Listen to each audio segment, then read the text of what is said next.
तो next compound है वो है मैग्नीशियम कार्बोनेट।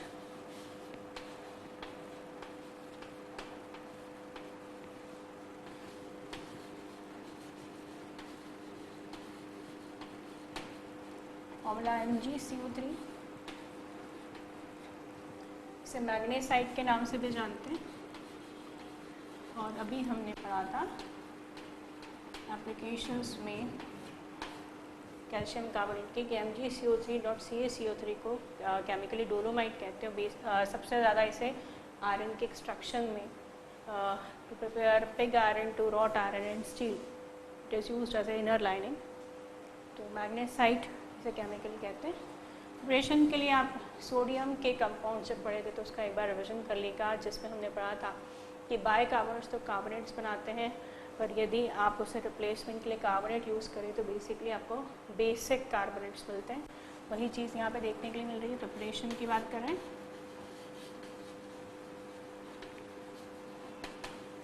कि यदि मैंने as a reactant magnesium sulphate लिया है और मैं चाहती हूँ उसे कार्बोनेट से रिप्लेस करना, तो बस दो चॉइस है, तो मैं बाइकार्बोनेट्स लूँ या कार्बोनेट्स लूँ। फ़र्क ये दिखिएगा, अगर मैंने बाइकार्बोनेट्स लिया है तो ऐसे बाय प्रोडक्ट के रूप में Na2SO4 बनेगा, इसमें 2 मोल ले लिए तो मुझे मैग्नीशियम कार्बोनेट डेफिनेटली मिल जाएगा।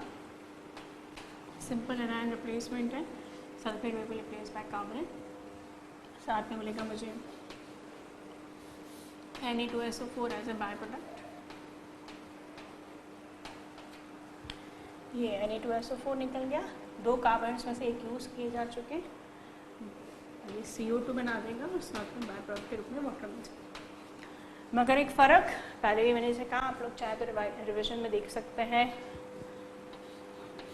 सोडियम के कंपाउंड्स में, कि अगर मैंने इसी मैग्नीशियम सल्फेट के साथ सोडियम का कार्बोनेट यूज़ किया है तो मुझे बेसिक मैग्नीशियम कार्बोनेट मिलेगा, मतलब MgOH whole twice dot MgCO3। Carbonates के साथ मुझे हाइड्रोक्साइड भी मिलेगा, तो हाइड्रोक्साइड बनाने के लिए डेफिनेटली वाटर तो लगेगा ही। जो कंपाउंड है उसका फॉर्मूला कुछ ऐसा होगा, MgOH whole twice dot MgCO3। Obviously हमें 2 मैग्नीशियम लग रहे हैं यहाँ पर, तो मैंने इसे 2 से मल्टीप्लाई कर दिया और यहाँ पर ये जो पार्ट है ये तो सल्फेट के साथ में निकलने वाला है, और 2 सल्फेट हो गए और एक सल्फेट को 2 सोडियम चाहिए, तो मुझे 2 सल्फेट के लिए 4 सोडियम लगेंगे। तो इस तरह ये हो गया 2 मोल्स ऑफ Na2SO4 यहाँ पे बाय प्रोडक्ट के रूप में निकल रहा है। और जैसे कि हमने सोडियम कार्बोनेट के सिर्फ एक ही कार्बोनेट को यूज़ किया जबकि एक बच गया है, that will remove in the form of CO2 और यूज़ हो गई सारी चीज़ें, क्योंकि आपका जो CO2 इसका एक ऑक्सीजन बच रहा है, वो ये ऑक्सीजन 2 ऑक्सीजन 2 हाइड्रोजन मिलकर हाइड्रोक्साइड बना रहे हैं। तो इस तरह हमें रिएक्शन में बाय प्रोडक्ट के रूप में 2 मोल सोडियम सल्फेट और CO2 बनेगा। अब मैं इस बेसिक मैग्नीशियम कार्बोनेट को चेंज करना चाहती हूँ मैग्नीशियम कार्बोनेट में से, तो मुझे वापस 2 स्टेप फॉलो करनी पड़ेगी। जैसे पहली स्टेप में मुझे इस पूरे के पूरे बेसिक मैग्नीशियम कार्बोनेट को मैग्नीशियम बाय कार्बोनेट में चेंज करना पड़ेगा।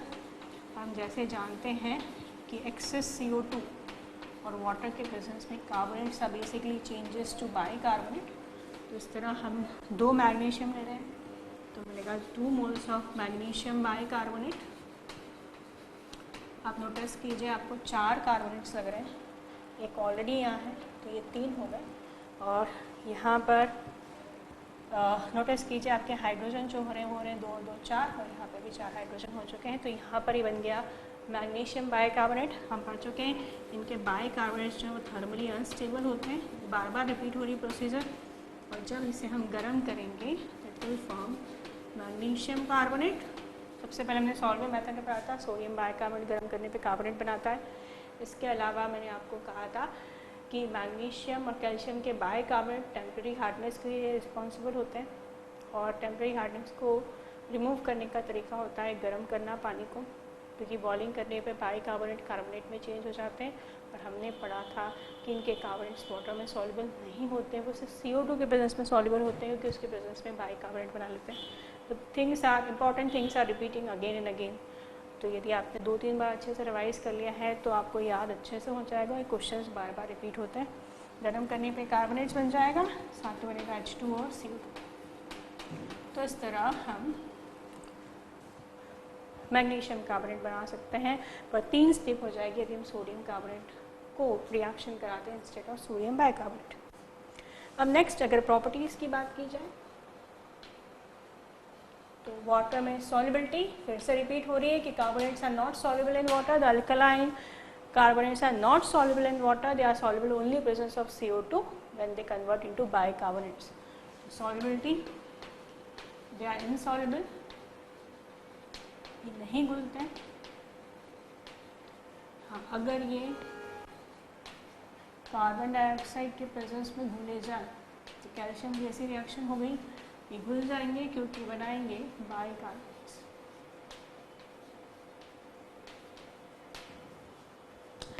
इसके अलावा थर्मली अनस्टेबल होते हैं कैल्शियम कार्बोनेट की तरह, एग्जैक्टली वैसी रिएक्शन।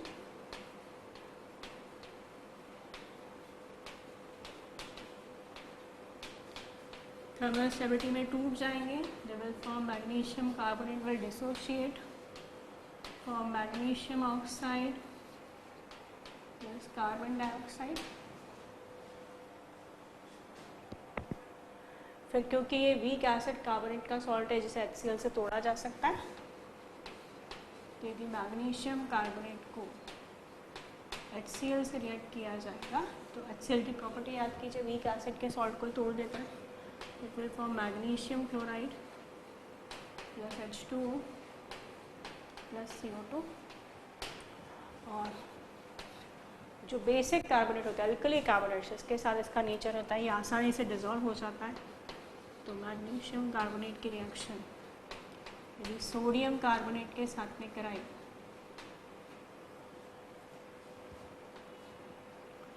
तो they react together and form Na2 MgCO3 whole twice, और ये सॉल्युबल है। और एप्लीकेशन में मैं आपको बता चुके इसे मैग्नेसाइट कहते हैं, और ये कैल्शियम कार्बोनेट के साथ डोलोमाइट के रूप में नाम से जाना जाता है, जिसका यूज़ मेटलर्जी में किया जाता है। और ये इनर लाइनिंग लगाते हैं इसके फर्नेस में, जिसमें हम लोग रॉट आयरन और स्टील का प्रोडक्शन करते हैं। हम बात करते हैं मैग्नीशियम क्लोराइड।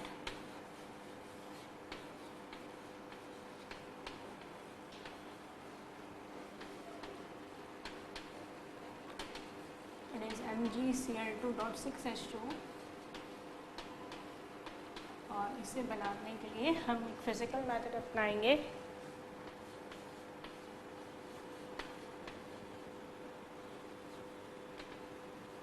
जैसे first we heat the carnallite, that is KCl.MgCl2.6H2। इसे हीट करेंगे टिल 176 डिग्री सेल्सियस, काफ़ी हाई टेम्परेचर है जिसमें आपको गर्म करना पड़ेगा। It get dissolve, it get fused होने के बाद हम इसे ठंडा करेंगे, और ठंडा करने पर KCl गेट क्रिस्टलाइज आउट,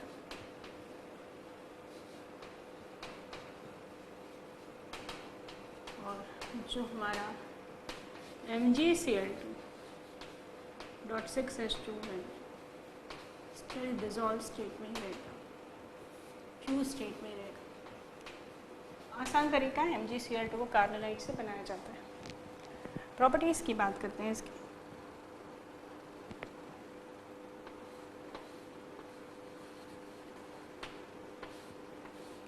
इसकी प्रॉपर्टी को आपको थोड़े फ्लो चार्ट्स के रूप में दिखाना चाहती हूँ। Like if you have MgCl2.6H2, first we heat in presence of HCl. HCl इससे वाटर मॉलिक्यूल खींचने का काम करता है, जिससे हमें एनहाइड्रस स्टेट में MgCl2 मिल जाता है। और यदि हम इलेक्ट्रोलाइज करते हैं तो इलेक्ट्रोलिसिस हमने पहले भी पढ़ा है, जिसमें हमने कहा था जो कैथोड होता है वो नेगेटिवली चार्ज होता है, जो पॉजिटिवली आयन मैग्नीशियम को अपनी ओर अट्रैक्ट कर लेगा, जिससे वो डिपॉजिट हो जाएगा। तो यदि हमने इसको इलेक्ट्रोलाइज किया तो इलेक्ट्रोलिसिस में हमें मैग्नीशियम मेटल मिल जाएगा जो किस पर डिपॉजिट होगा, कैथोड के ऊपर रिडक्शन के थ्रू डिपॉजिट हो जाएगा, पहली रिएक्शन। सेकंड, यदि हम सिंपल डिस्प्लेसमेंट करते हैं जिसमें हम इसकी रिएक्शन कैल्शियम हाइड्रोक्साइड के साथ कराते हैं लाइक वाटर की, तो chlorine will be replaced by OH, we get magnesium hydroxide, a compound just we studied. हमने कहा था कोवलेंट कैरेक्टर का ये थर्मली अनस्टेबल होता है, इसे हमने गर्म किया तो बन जाएगा मैग्नीशियम ऑक्साइड। और मैग्नीशियम ऑक्साइड की एक रिएक्शन है जिसके अकॉर्डिंगली अगर इसे HI के साथ गर्म किया जाए तो हमें मिलता है Mgi2.6H2, ऐसा हमें एक कंपाउंड मिल जाता है, ऐसा यहाँ पर मिल जाएगा। इसी तरह यदि हमने इसकी रिएक्शन सोडियम बाइकार्बोनेट्स के साथ कराई तो मैंने आपसे कहा था carbonate directly bicarbonate directly carbonate बना देते हैं, तो ये बना मैग्नीशियम ऑक्साइड कार्बोनेट। हम जानते हैं ये थर्मली अनस्टेबल है, it will break on magnesium oxide, और ये जो मैग्नीशियम ऑक्साइड है अगेन HI से रिएक्ट करने पर हमें कंपाउंड Mgi2.6H2 दे सकता है। इसी तरह बाई साइड रिएक्शन में आपको बोलूँ, आप इसकी रिएक्शन नाइट्रिक एसिड और सल्फ्यूरिक एसिड से भी करवा सकते हैं। देखिएगा, अगर आप नाइट्रिक एसिड से इसकी रिएक्शन कराते हैं तो ऑब्वियसली आपको मैग्नीशियम का नाइट्रेट मिलेगा,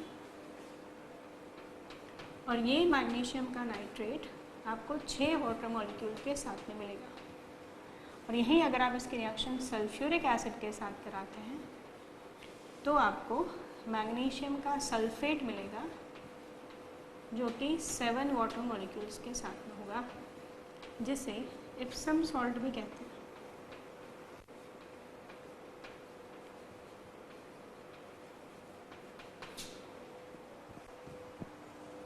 इसकी रिएक्शन अब हम एक कंपाउंड के साथ कराने वाले हैं जो हमने माइक्रोकॉस्मिक सॉल्ट में लिया था, दैट इज Na2HPO4, याद कीजिए, और साथ में था अमोनियम क्लोराइड।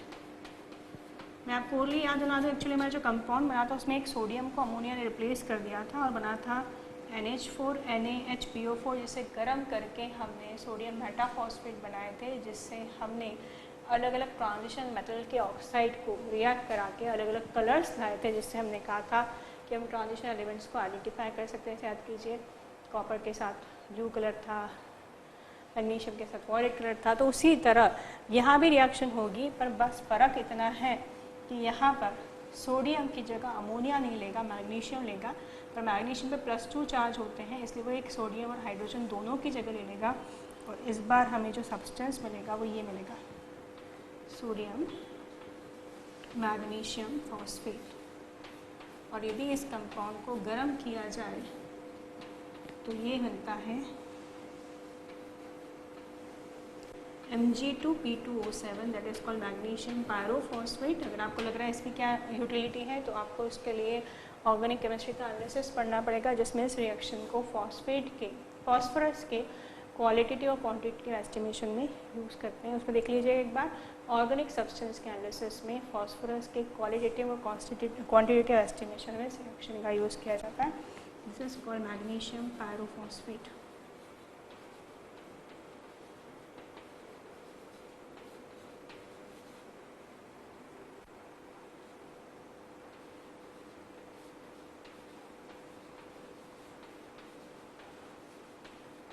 तो ये जो हमारा कंपाउंड है वो आ गया मैग्नीशियम का क्लोराइड। यहीं पर हम एक और पढ़ना चाहते हैं, मैग्नीशियम का सल्फेट,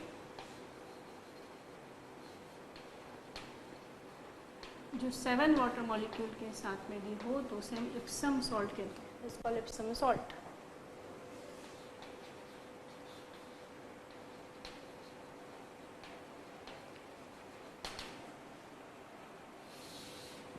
प्रिपरेशन देखते हैं सबसे पहले इसकी।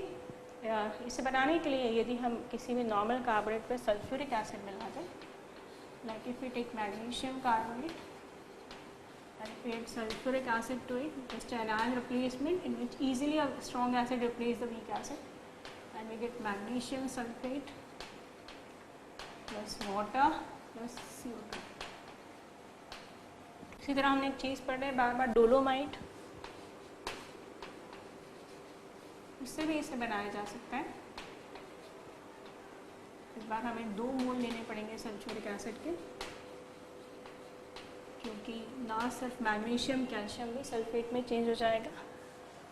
पर जहाँ याद कीजिए बेरिलियम सल्फेट और मैग्नीशियम सल्फेट सॉल्युबल होते हैं, कैल्शियम सल्फेट इनसॉल्युबल है, इसलिए वो बाहर निकल जाएगा, दिक्कत नहीं होगी।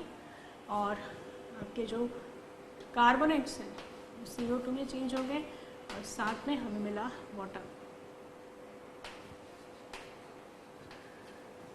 इस तरह से बनाया जा सकता है। प्रॉपर्टीज़ में, उसकी प्रॉपर्टीज़ में पहली इंपॉर्टेंट है हीटिंग इफेक्ट, जिसमें हम इसे अलग अलग टेम्परेचर पे गर्म करके इस पर फ़र्क देखेंगे। सबसे ज़्यादा इंपॉर्टेंट तो PVP वाली रिएक्शन है। फिर भी MgSO4.7H2O2 अगर आप 150 डिग्री सेल्सियस पे गर्म करें तो ये 6 वाटर मॉलिक्यूल लॉस कर देगा और हमें मिलेगा MgSO4.1H2। और यदि हमने इसे 200 डिग्री पे गर्म किया तो एक वाटर मॉलिक्यूल जो बचा है वो भी चला जाएगा। अगर स्ट्रॉन्ग हीटिंग कराई तो ये फिर टूट जाएगा, जिसमें बनना चाहिए था मैग्नीशियम ऑक्साइड और SO3। तो मैंने जैसे बताया था SO3 भी अनस्टेबल होता है, डिकम्पोज इनटू SO2 + H2। ज़्यादा इम्पॉर्टेंट जिप्सम की थी, इसने पढ़ा था जिप्सम मोनोक्लिनिक से पहले ट्राइक्लिनिक बनाता है, 393 से कम पर POP बनाता है और 393 से ज़्यादा करने पर CaSO4 बन जाता है, जिसे हम कहते हैं डेड बर्न प्लास्टर, क्योंकि वो अपनी प्रॉपर्टी लूज़ कर चुका होता है। प्रॉपर्टीज़ में पहली प्रॉपर्टी हमारी यहाँ हो गई। सेकेंड प्रॉपर्टी में वेरिएशन ये है कि अक्सर सल्फेट को जब कोक से रिएक्शन कराए तो सल्फाइड्स बनता है, जबकि यहाँ पर यदि आप मैग्नीशियम सल्फेट की रिएक्शन कोक से कराएं तो ऑक्साइड बनता है, ये बन जाएगा MgO। साथ में जो सल्फर है वो भी ऑक्साइड में चेंज हो जाएगा, जो कार्बन है वो भी ऑक्साइड में चेंज हो जाएगा। तो कुल मिलाकर कार्बन मोनोऑक्साइड में चेंज हो जाएगा। कुल मिलाकर आपको जो है वो मैग्नीशियम का ऑक्साइड मिलेगा इंस्टेड ऑफ सल्फाइड, जैसा कि अक्सर हमने होते हुए देखा है। तीसरा, ये डबल सॉल्ट बनाता है, ये इसकी प्रॉपर्टीज़ हैं। तो डबल सॉल्ट में इसके ऐसे मिलते हैं अल्कली के साथ K2SO4.MgSO4.XH2। इस तरह इसमें डबल सॉल्ट बनाने की टेंडेंसी भी होती है। तो ये हुए हमारे सारे मैग्नीशियम के कंपाउंड्स। चलिए अगर हम कंपाउंड देखें फॉर्मूले के साथ में, तो बेरिलियम के कुछ कंपाउंड की बात करते हैं, जिसमें से एक है बेराइल। डायरेक्ट इनके फॉर्मूले भी पूछ लिए जाते हैं, दैट इज 3BeO Al2O3.6SiO2।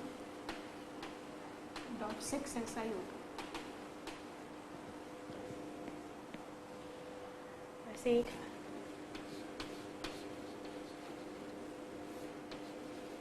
फिनोलाइट नाम का कंपाउंड है, that is silicate basically Be2SiO4।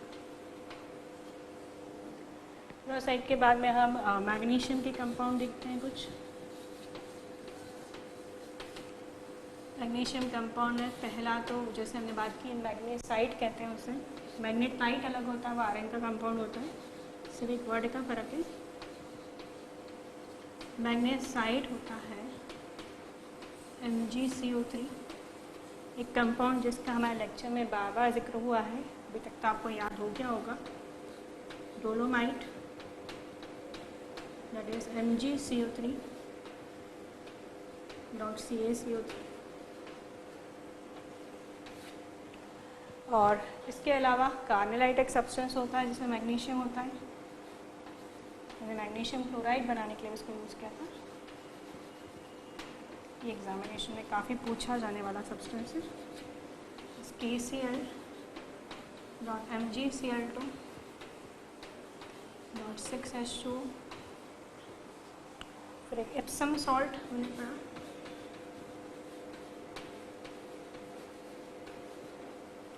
जो मैंने देखा MgSO4 होता है, डाट में साथ में 7H2 होते हैं।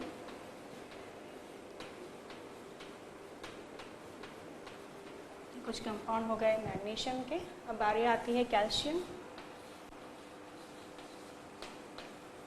कैल्शियम ने देखा जैसे बहुत सारे नाम से जानते हैं, लाइक लाइमस्टोन भी कहते हैं उसे, चौक भी इसे कहा जाता है, मार्बल भी कहा जाता है, और कैल्साइट भी कहा जाता है। इसका फॉर्मूला है CaCO3। हमने पढ़ा MgCO3 के साथ इसे डोलोमाइट कहते हैं। और फिर से बात करें, इसे हम इंटरनल लाइनिंग ऑफ फर्नेस में लगाते हैं for the extraction of iron. इसके बाद हमने इसका एक हाइड्रेटेड फॉर्म देखा था, जिप्सम, आपको याद हो गया होगा इसका फॉर्मूला CaSO4.2H2O। एक था प्लास्टर ऑफ पेरिस जो था CaSO4.12H2O।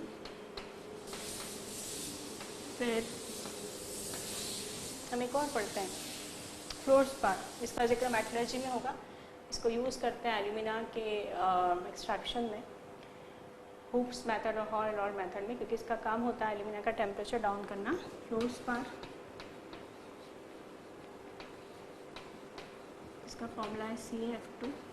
और पी ब्लॉक एलिमेंट में आप पढ़ेंगे कि जो चट्टानें होती हैं उनमें मेनली एपेटाइट होता है। और जैसे मैंने कहा कार्बोलाइट बार बार आता है, वैसे एपेटाइट भी आता है। इसमें एक वैरायटी होती है फ्लोर एपेटाइट, इसमें हेलोजेंस होते हैं या तो हाइड्रोक्साइड, तो फिलहाल मैं फ्लोरीन ले रही हूँ, इसे फ्लोर एपेटाइट कह रहे हैं। That 3Ca3PO4 whole twice .CF2। तो ये कंपाउंड हुए हमारे कैल्शियम के। अब बारी आती है biological importance of calcium and magnesium. Metal ions भी हमारी बॉडी में बहुत इंपॉर्टेंट रोल प्ले करते हैं। हमने सोडियम पोटेशियम को डिस्कस किया।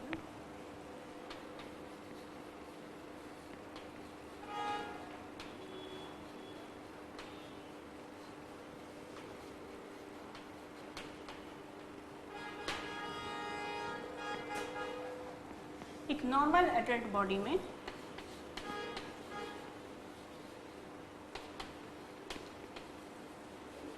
जहाँ 25 ग्राम मैग्नीशियम होता है,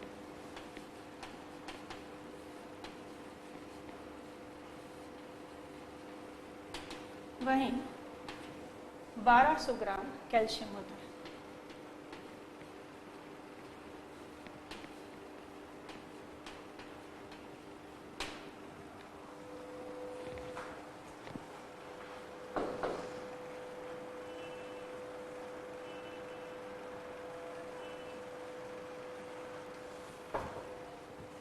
यदि हम मैग्नीशियम की बात करें तो मेनली यहाँ पर ये एटीपी में फॉस्फेट ट्रांसफ़र के काम आता है। जैसे एटीपी कहा था एडोसिनिन ट्राइफॉस्फेट। आप बेसिकली इतना तो जानते होंगे कि इसे बॉडी का एनर्जी सोर्स का रिजर्व कहा जाता है, लाइक बैंक ऑफ एनर्जी, जिसमें फॉस्फेट्स के बॉन्ड को तोड़कर जो रिलीज होने वाली एनर्जी और फंक्शन के लिए यूज़ की जाती है। तो फॉस्फेट ट्रांसफ़र वर्ड मैं इसलिए यूज़ कर रही हूँ कि चाहे जब एटीपी से एडीपी बनाते हैं, एडोसिनिन डाइफॉस्फेट, मतलब जब बॉन्ड तोड़ते हैं, या फिर हम एडीपी से वापस एटीपी बनाते हैं, फॉस्फेट का तोड़ना और फॉस्फेट का जोड़ना, इन दोनों में ही जो एंजाइम काम करता है, इट रिक्वायर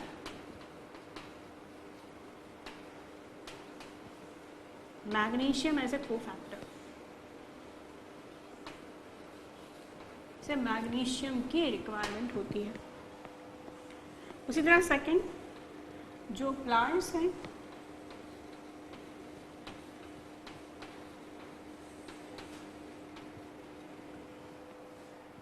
प्लांट्स में जो क्लोरोफिल होता है, जो मेन सोर्स होता है सनलाइट को एब्जॉर्ब करने में, उसमें मेन पिगमेंट जो होता है वो मैग्नीशियम होता है, मेटल जो होता है। इन chlorophyll magnesium metal is present.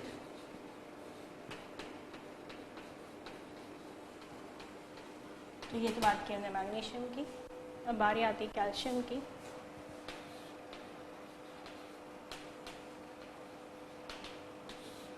पूरी बॉडी में मेनली कैल्शियम जो है वो बोन्स और टिथ में डिपॉजिट होता है।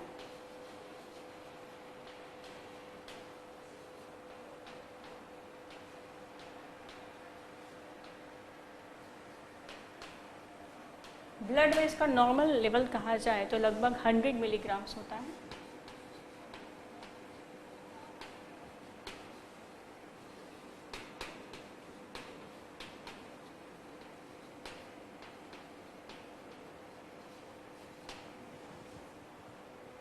और इसके मेन फंक्शंस में आता है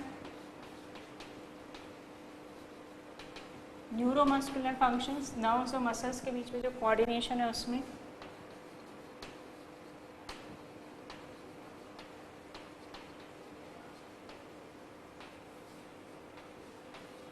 neuron to neuron signal transfer, एक न्यूरॉन से दूसरे न्यूरॉन, नर्वस सिस्टम का जो पार्ट होते हैं।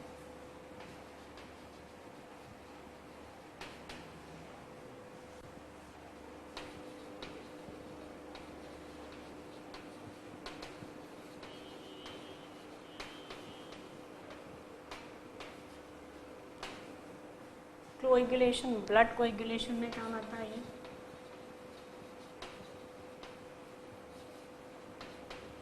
And maintain the integrity of cell membrane, cell membrane की जो कंपोजिशन है उसमें काम करता है।